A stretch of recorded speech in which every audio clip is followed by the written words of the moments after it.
Halo sahabat Tani, jumpa lagi di podcast Suara Tani. Bersama saya Avandi dan saya kedatangan tamu yang sangat spesial, Pak Mugiono Jupri. Selamat datang, terima kasih. Ya, Pak terima Mugiono. kasih. Assalamualaikum. Waalaikumsalam warahmatullahi wabarakatuh. Sangat keren ini Pak penampilannya. Ini saya panggilnya siapa? Pak Mugiono atau Pak Jupri atau apa Pak?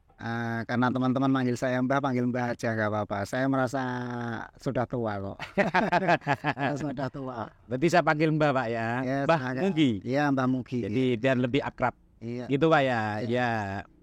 Mbah Mugi. Iya.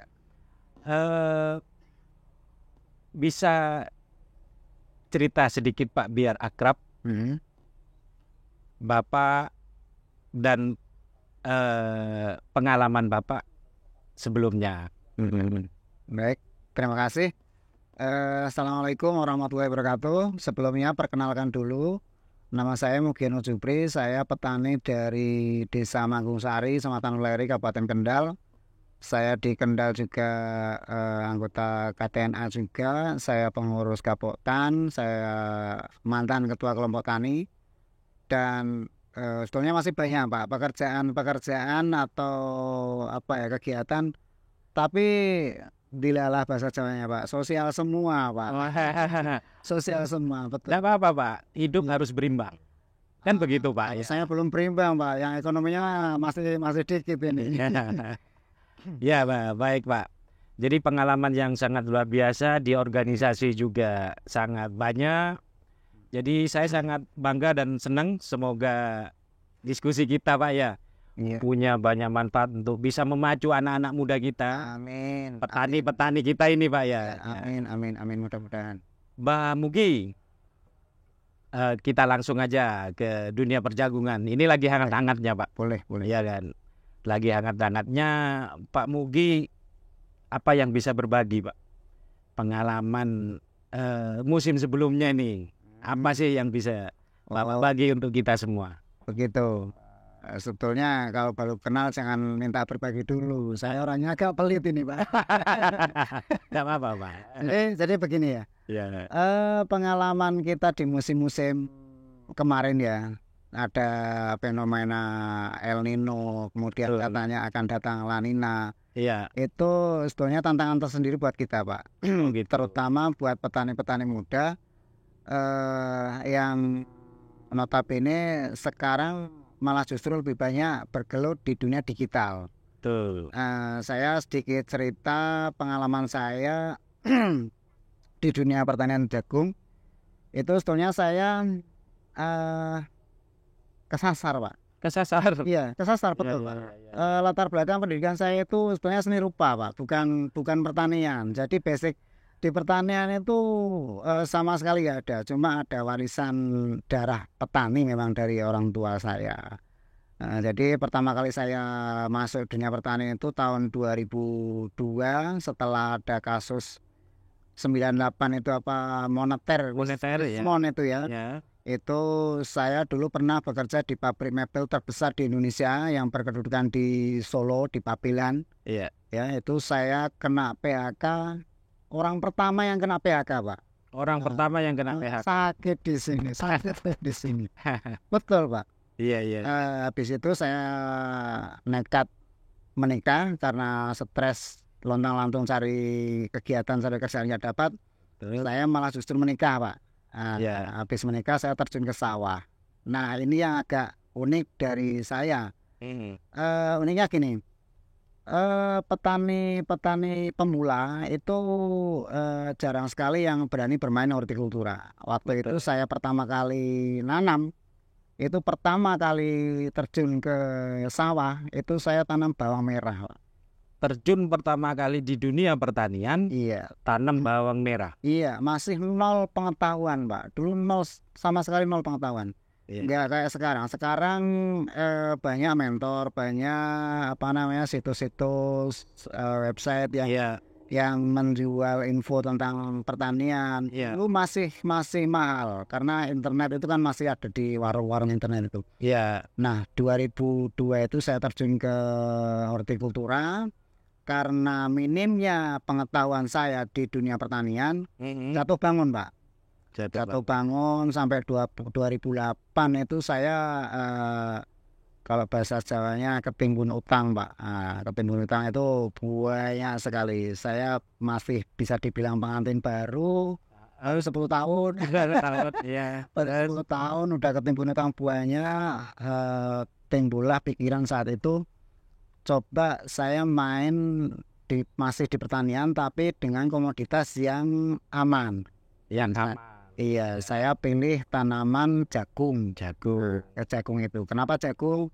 Karena titik amannya itu lebih ngena daripada padi. Sama penyakit itu masih bisa dibilang toleran di kantong, di otak. Masih toleran. Daripada padi itu sekarang bisa dibilang gimana ya? Budidaya padi di Indonesia itu sekarang kena komplikasi, Pak. Betul, kena komplikasi. Nah, mulai dari ketertarikan saya budidaya jagung 2008, karena saya hitung nilai amannya itu lebih mengena, dapatlah sedikit demi sedikit keuntungan. Nah, sampai sekarang saya sudah budidaya jagung berarti sejak 2008 itu sekitar 15 tahun. 15 tahun atau berapa tahun nih? 16 tahun ya, 16 tahun. 16 tahun saya. Itu khusus tanaman jagung. Khusus jagungnya, tapi saya tetap juga minority juga. Tetap minority juga. Tapi yang terluas titik amannya saya pegang dulu jagungnya. Nah, artinya sebagai sensasi kalau misalnya kita nggak ada uang, ada tembakan panen cabai misalnya, harga bawang merah pas harga mahal, itu sensasinya dapat. Oh gitu. Titik amannya di jagung ini. Ya, jadi kalau saya coba melihat dari Pak Mbah Mugi ini, dari seorang karyawan mebel, dengan background seni rupa, ini sangat berbeda sekali Pak. Kemudian terjun ke dunia pertanian diawali dengan tanaman bawang merah. Kemudian sekarang ke tanaman jagung, juga bermain di horti juga. Jadi yang saya lihat ini mentalnya Pak. Mentalnya Pak Mugi ternyata luar biasa dan patut dicontoh. Tepuk tangan untuk saya sendiri ya. Jadi kita harus bisa menggali semuanya. Jadi apa yang bisa kita ambil contoh, ya untuk kebaikan kita semua. Jadi ini sangat menarik Pak untuk kita membahas di dunia pertanian, khususnya tanaman jagung, kan? Karena Pak Mbah Mugi ini kan backgroundnya beda, kan? Tapi ternyata bisa menikmati usaha tani jagung. Bahkan bisa menghasilkan dari dunia perjagungan. Betul sekali. Kemudian Mbah Mugi, tadi sudah disinggung kan sama Mbah Mugi. Ada El Nino, betul. Ada La Nina, betul. Istilah-istilah keren yang baru-baru aja yang kita tahu kan gitu. Kalau menurut Mbah Mugi nih, kira-kira strateginya apa Pak untuk musim kemarau yang akan datang ini? Kalau untuk musim kemarau saja sih mudah Pak. Sebenarnya kalau untuk musim kemarau saja mudah. Kita hanya perlu sedikit mengelola di pengelolaan air, pengelolaan kebutuhan air, sama pemilihan benih yang tahan terhadap kekeringan. Oh gitu. Tapi ada beberapa hal yang harus disikapi kaitannya dengan cuaca Pak. Betul. Kaitannya dengan cuaca seperti yang saya sebutkan tadi soal El Nino dan La Nina itu sebetulnya dari mbah-mbah saya, dari orang Jawa. Itu sebetulnya sudah membuat yang namanya Pranoto Mongso. Kalau Bapak mau menilik ke sejarah kerajaan-kerajaan kita dari Majapahit sampai sekarang Indonesia ini, ini masih relevan dipakai Pak. Masih relevan dipakai. Kenapa saya bilang begitu? Karena Pranoto Mongso itu kan dibuat berdasarkan tahun, kemudian windu, kemudian dekade, kemudian abad. Iya. Itu di Pranoto Mongso itu sudah kelihatan tahun berapa akan hujan banyak, Iya, istilahnya kemarau basah, iya. tahun berapa akan jarang hujan, istilahnya kemarau berkepanjangan. Itu sebenarnya sudah ada. Itu kebijakan lokal yang harusnya kita uri-uri. Jadi jangan bilang nonsen soal kearifan lokal. Iya. Masanya kearifan lokal itu justru sesuatu hal yang tumbuh dari kita sendiri, yang bisa kita manfaatkan untuk kegiatan ekonomi, untuk kegiatan sosial, dan lain sebagainya. Iya, menarik Mbah Mugi. Jadi seperti kita mengkombinasikan antara kearifan lokal Ya, dengan istilahnya yang keren-keren gitu, ya. La Nina dan El Nino kan gitu. Ya, betul. Ini kan sebuah kombinasi, Pak. Iya. Seperti yang Mbah Mugi tadi sampaikan untuk tidak menghilangkan kearifan lokal. Iya, betul. Tapi dari pengalaman Mbah Mugi ini, Iya. itu sinkron enggak, Pak? Dengan menerapkan kearifan lokal tadi, istilahnya apa tadi, Pak? Pranoto Mongso. Pranoto Mongso Betul. dengan dari meteorologi. Itu bagaimana, Pak? Sinkron sekali. Itu sebetulnya tinggal kita membacanya gimana. Oh, gitu. Tinggal kita membacanya gimana dan menempatkannya pas atau tidak. Oh, gitu. Contoh kecil. Iya. Hari Jumat ini kembali seperti mistis ya. Hari Jumat, malam Jumat, ya itu ada beberapa bilangan tertentu, nilainya ada. Iya. Nah, sejak zaman Majapahit itu sudah diteliti bahwa hari Jumat itu adalah hari basah. Makanya banyak di hari Jumat itu banyak hujan. Nah, begitu. Kemudian hari Rabu. Hari Rabu itu nilainya itu cenderung ke kering. Nah, iya. makanya di tahun-tahun tertentu jarang sekali di hari Rabu itu hujan.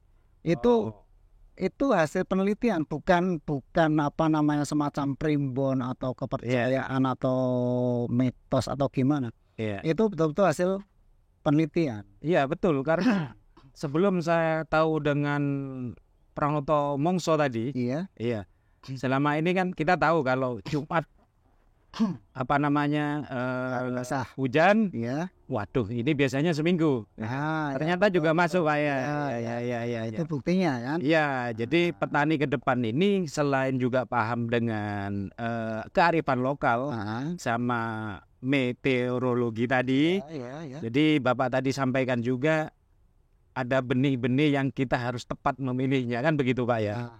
Iya, kalau kita sudah tahu seperti itu, tepat memilih benih, untuknya tanam jagung juga akan sangat menyenangkan. Masih ada lagi, Pak. Ini. Iya. Jadi selain kita memahami cuaca, kemudian memilih benih yang tepat itu, ada lagi penggunaan teknologi yang tepat guna. Iya, seperti apa, Pak?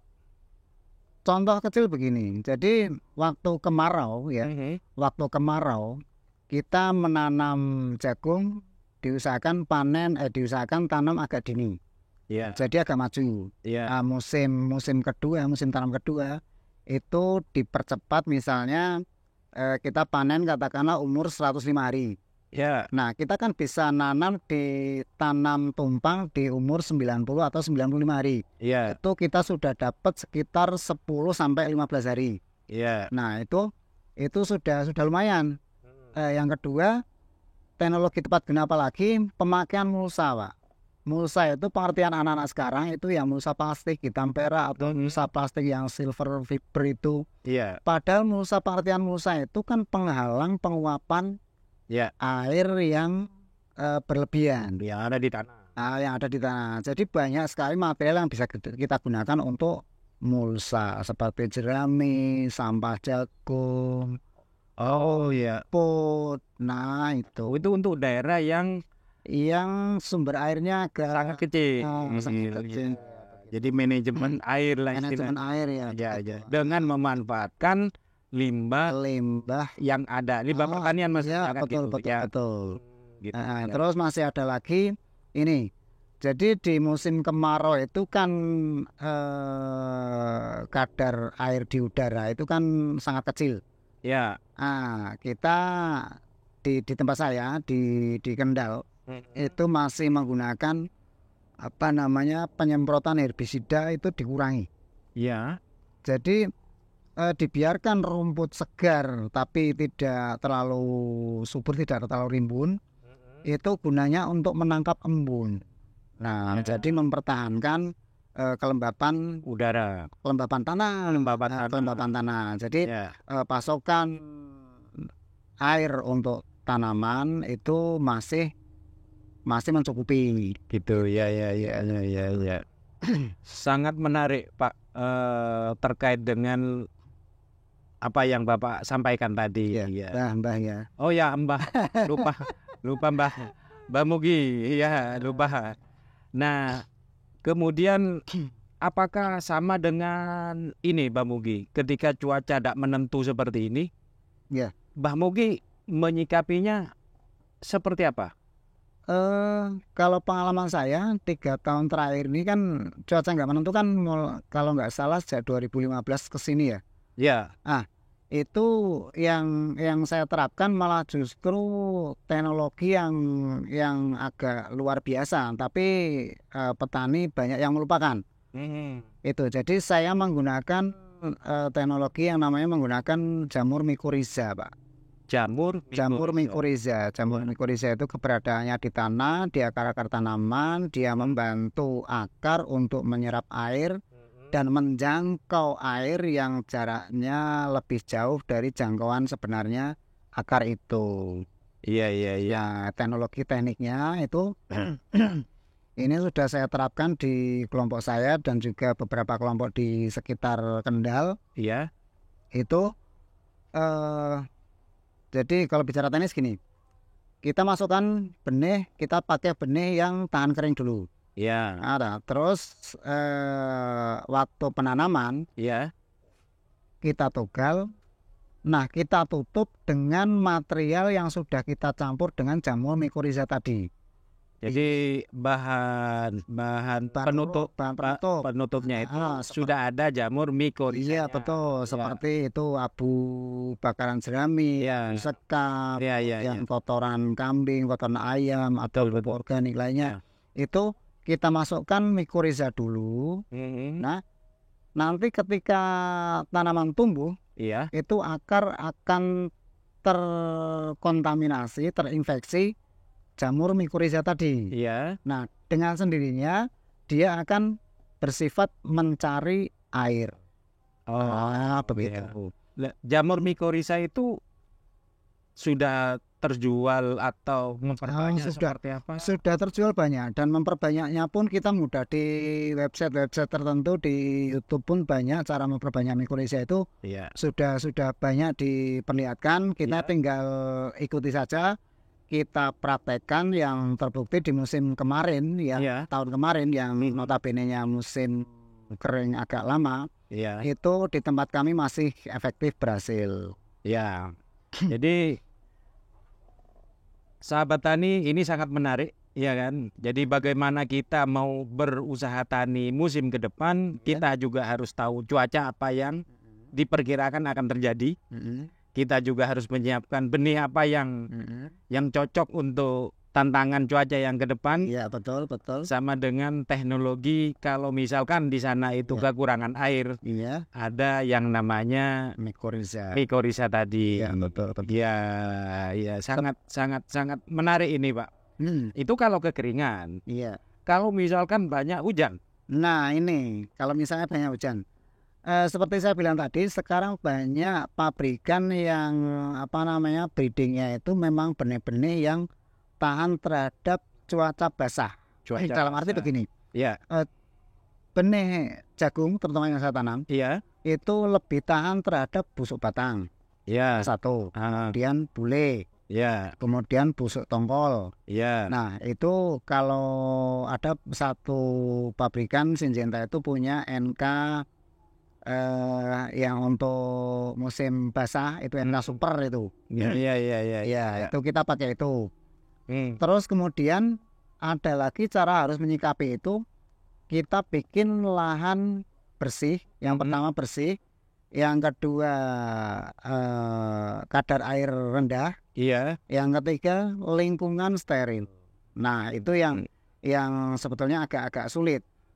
Agak sulit karena membuat lingkungan steril itu petani sekarang agaknya lumayan jorok ini, Pak. Iya. Nah, biasanya dikaitkan dengan biaya produksi. Nah, Iya. kegiatan-kegiatan seperti bersih-bersih lahan itu Ya. dianggap menaikkan break even point. Iya. Makanya kegiatan seperti itu dihilangkan. Padahal itu cukup berisiko. Iya. Cukup berisiko kalau di musim penghujan. Jadi selain kembali lagi mau yang kering mau yang basah, pemilihan benih yang tepat itu Iya. menjadi salah satu kuncinya, Pak ya. Betul. Mbak Mugi ya. Betul sekali. Kemudian sama bagaimana karena cuaca basah tentunya penyakit kan banyak. Iya. Bagaimana penyakit tidak ada di sana dengan Iya. lahan itu sebersih mungkin. Begitu Mbak Mugi. Iya, betul. Luar biasa. Karena kalau sudah sampai panen, Iya. itu apa harga panenan atau hasil kualitas jagung itu berpengaruh juga, Pak? Nah, begini. Untuk soal harga dan kualitas, Iya. itu kan sebetulnya tergantung dari perawatan kita. Iya. Kita bisa menghasilkan produk yang bagus dengan proses standar operational procedure yang sesuai, yang tepat. Iya. Kalau SOP-nya aja udah nggak tepat, mana bisa kita bisa menghasilkan produk yang bagus. Harga kan orang Jawa bilang mencarinya ada harga, ada rupa, Iya. ada uang, ada barang, gitu kan? Iya. Nah, makanya kalau mau hasil yang bagus, SOP-nya kita penuhi, ya. Terus kemudian jangan lupakan kalau saya itu memang penggemar agensi Hayati, Pak. Oh iya. Di tempat saya, Biasa. tempat saya makanya saya dipanggil Mbah itu. Itu saya pawang lelembut, Pak. Lelembut bukan jangan berpikiran yang macam-macam. Lelembut dalam arti bakteri, berbagai macam bakteri itu saya punya isolat dan mengembangkannya sendiri dan saya tularkan kepada teman-teman petani di sekitar saya. Cocok sekali kalau dipanggil Mbah ini. Bukan lembut yang itu kata Mbak Dukun itu. Habis nanti saya. Cocok sekali dipanggil Mbah ini. Jadi banyak sekali istilahnya teknologi-teknologi yang selama ini mungkin ya petani-petani pemula atau yang lama pun juga tidak pernah sampai dan tidak terpikirkan untuk ke sana. Iya kan? Karena gini, Pak, banyak misalkan kan gini, Pak, tanam jagung di musim basah, iya kan? Tiba-tiba kan tadi kan juga jangan salah pilih benih. Iya, betul. Ketika musim basah, kalau panen pun kalau juga masih basah kan pengaruhnya ke pengeringan sulit. Iya, biji jagung kan juga tidak bagus, kan gitu. Betul. Jadi itu juga sangat penting, Mbak ya. Iya, betul sekali. Makanya ini bukan dibilang penemuan baru ya, di YouTube sudah banyak. Iya. Ini di kelompok tani Ngudi Makmur 4 namanya, kelompok saya, kelompok saya. Maaf, jangan X ya, saya masih di sana soalnya. Oh gitu. Cuma pengurusnya sekarang kan sudah diganti. Kalau X kesannya kan saya udah expired apa. Jadi di kelompok saya itu sekarang lagi mengembangkan teknologi namanya teknologi bionuklir, Pak. Wih, bionuklir luar biasa. Bionuklir, jadi bio itu hidup, nuklir itu ya bahan-bahan kimia itu. Itu pun kami dapat pertama-tama dari YouTube, kemudian kami kembangkan sendiri, ternyata di aplikasi di lahan bagus, di tanaman bagus, hasil panen juga menguntungkan, makanya kita aplikasikan terus. Kita sudah berjalan sejak 2018 sampai sekarang. Luar biasa, Mbak Mugi. Nggak terasa ini kita ngobrol sangat menarik ini.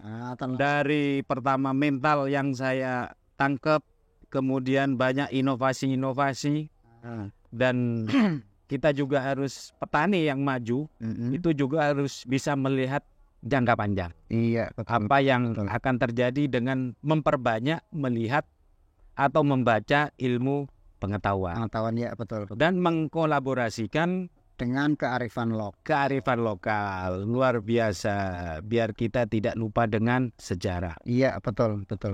Kan gitu, Iya. Pak Mugi. Ah. Luar biasa, Pak Mugi. Terima kasih dan saya sangat bangga, sangat senang. Semoga apa yang kita bicarakan Ya. bermanfaat untuk sahabat tani yang saat ini mungkin ya lagi lesu, dan semoga kita semangat setelah melihat apa yang disampaikan oleh Mbah Mugi. Iya. Mungkin ada saran dari Pak Mugi untuk teman-teman. Saran saya untuk teman-teman petani milenial terutama, jangan takut berusaha. Mulailah dari hal-hal kecil. Kita nanam di lingkungan rumah, di lingkungan tempat kerja, itu nanti akan menimbulkan rasa asik kita dalam berbudidaya. Setelah asik, kita akan menikmati hasilnya. Iya. Nah, jangan sampai kita terprovokasi isu bahwa bertani itu kotor, bertani itu kumuh, bertani itu miskin. Itu sama sekali tidak pas buat kita. Karena apa? Karena negara kita negara agraris, potensi pertanian sangat luar biasa, pekerjaan-pekerjaan di bidang pertanian juga luar biasa banyak. Seperti yang saya sebutkan tadi, banyak sekali. Luar biasa. Terima kasih Mbah Mugiono. Ya, sama-sama. Sahabat tani, ini yang bisa kita sampaikan. Banyak hal yang kita dapat, mulai dari kearifan lokal, bagaimana kita memprediksi cuaca yang ke depannya, Iya. untuk pemilihan benih yang tepat. Iya, betul. Dimulailah dari yang kecil. Iya, betul. Kan begitu, Pak? Iya. Pak Mugi ya. Dimulailah dari yang kecil, nikmati prosesnya Iya. untuk bisa mendapatkan hasil yang menguntungkan. Iya, betul. Sampai jumpa lagi di podcast Suara Tani di episode selanjutnya.